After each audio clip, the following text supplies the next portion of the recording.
morning, everyone. Today Lily and I are going to show you how to plant annuals in window boxes and other planters such like that. So the first thing you do when you approach a planter is check the soil that's already in it. I have no idea how long this soil's been in here. It's really, really dry. It's been under an eave. I could just water and refresh this soil, but we're actually going to just start over. So I've chosen a spot to dump it, which is my compost bin and future vegetable garden. Dump it in there. Another thing, so like this is coming up in a big chunk because there's a lot of old roots in here. If you weren't going to just dump it and start over, you could take a claw or hori or something and sift and try to get those roots out. But in this circumstances, like I said, I have no idea how old the soil is, if there's even any nutrients left, so I'm just going to start over. We're going to dump it in here. Ready? Ready? Help me. Push! Into this one. Into this one. Help me. Help me. Good job. Thank you. There's no... Nope, it's all gone. Okay. Then we take our bag of potting soil. That's big. Is that big? Yeah. I like to use Black Gold, Whitney Farms, New Life, any of those brands are great. But I do like to make sure it's an organic potting soil so there's nothing disgusting added. This is a very dull hori. That's why I'm letting her so close. So anyway, hold on, step back for a second. I gotta open this first. So then I'm gonna open the bag.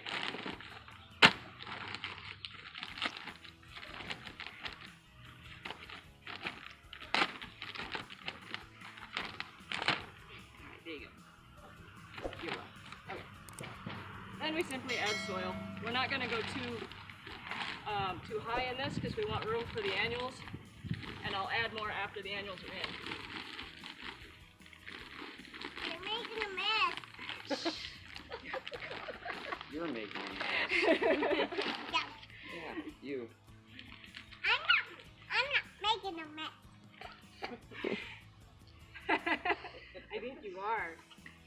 Okay, so now we're gonna go get our annuals that we're gonna put in here, and I'll be right back. So the next step is to go ahead and lay everything out. What you're gonna do is just place everything where you think it should go, stand back and look at it, make sure it's exactly what you want, and then adjust whatever, and then plant. So I'm going to start with these. This is really cool. Plectranthus. Sorry, that's not right. Plectranthus. I think it's a type of salvia. Mona lavender. It's a part sun. I've never used it before, so it's an experiment. I'm going to make this my main focal point plant. So I have 5 of them, and I'm going to space them evenly across the back. Excuse me. Yeah, you are helping.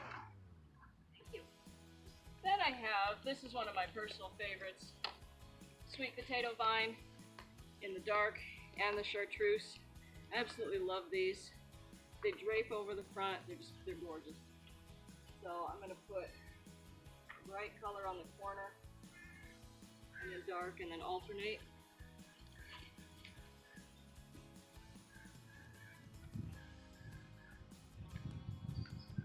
And then this is another of my personal favorites. This is Calibrachoa. Comes in lots of different colors. Absolutely beautiful. It's like a little petunia, but it's not. Doesn't have the maintenance of a petunia, and it actually blooms more profusely if it's happy. So these are really great. And I've got lots of different colors. I'm just going to kind of spread them out.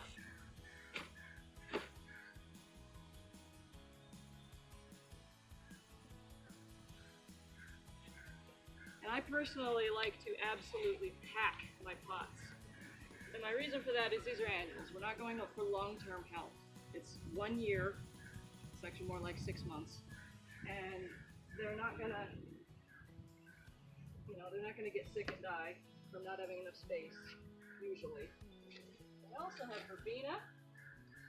Verbena is another one of my favorites. It's not blooming right now, but it has these cute little clusters of flowers This one you have to keep deadheaded. If you don't deadhead it, it will stop blooming. And basically, this is a bloom that hasn't opened yet, but you can see it's the center.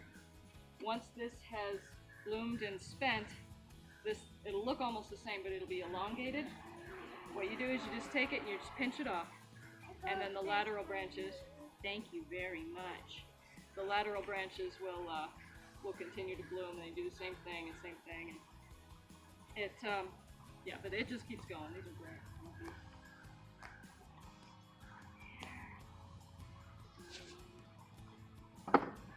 And then these are another new one that I haven't tried before. Acalypha, Acalypha, Acalypha restrera, pendula red. That's a variety. But anyway, it likes full sun to part shade. It says it gets 12 to 18 inches high, but this trails and falls down, so I'm not quite sure that's accurate. But anyway, so I'm going to try these out because they're cool.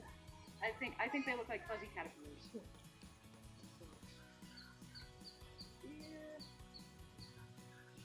So I've got it laid out. I'm going to stand back and look at it, make a couple adjustments to fix the spacing or whatever, but for the most part I think it's pretty good.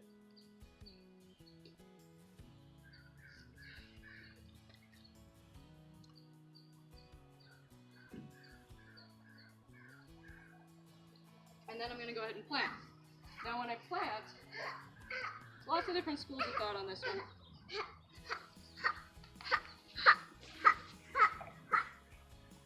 The main thing you don't want to do when you put an annual in a pot or in the ground or anywhere, any plant anywhere for one thing, is to leave it root bound. But you also don't want to just rip the roots off either. So you want to really gently just kind of massage the roots. I like to give them a little squeeze. That's usually enough to get the ends of these roots out. And just a light massage. We all like our massages, right? Then you want to make sure to pull some soil up next to the wall of the pot, and then put your plant in.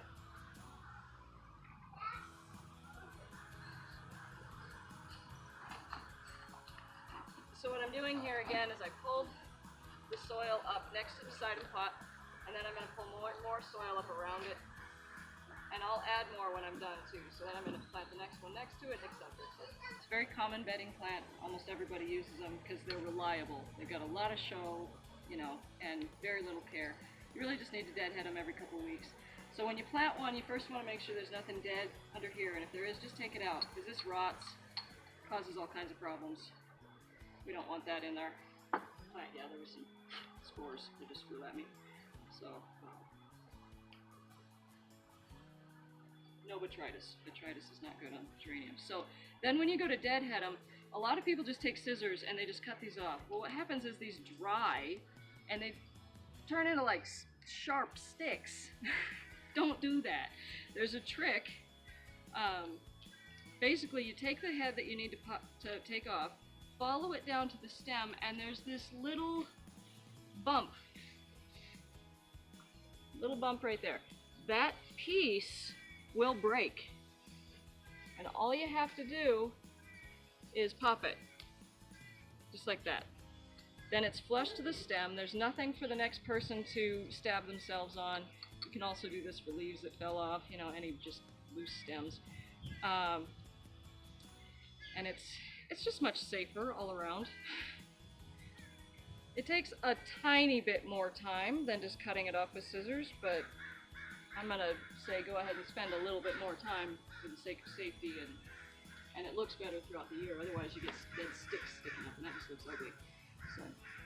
So that's what you do with that. We're going to add a couple geraniums to our planting here, and then we're going to plant these pots, and I'm going to show you how to do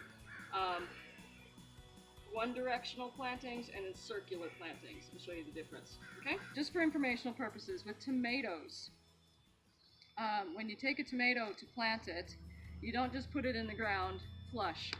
Tomatoes are really weird. You either dig a really deep hole, take a couple of leaves off, and plant it up to like here under the soil, or you can dig a trench, lay it sideways, and twist it up. This one's pretty stiff, so I would go the deep route.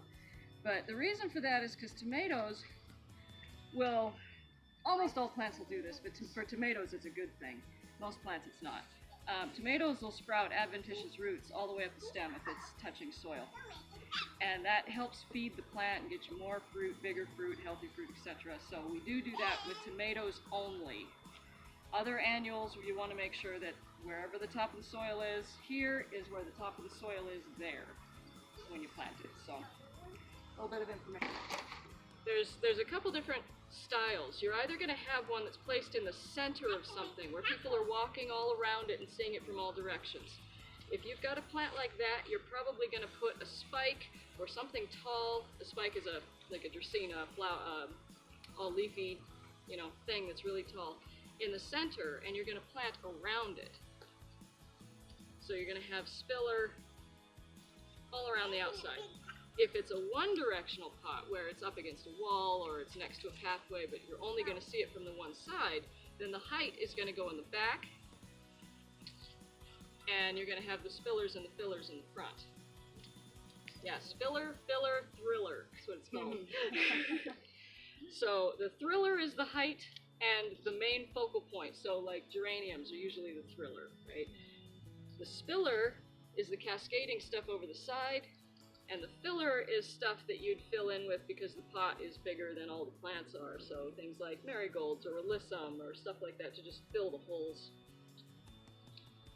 But in this one I've got this salvia thing, and then I have a Calibrachoa, and another one of my favorites, this is Bacopa.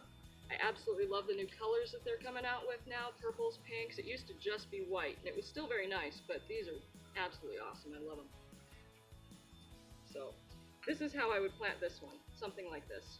So we've got lots of stuff trailing all around, and then something tall in the back to look at. And I'm going to put these up in the front of the house. There we go.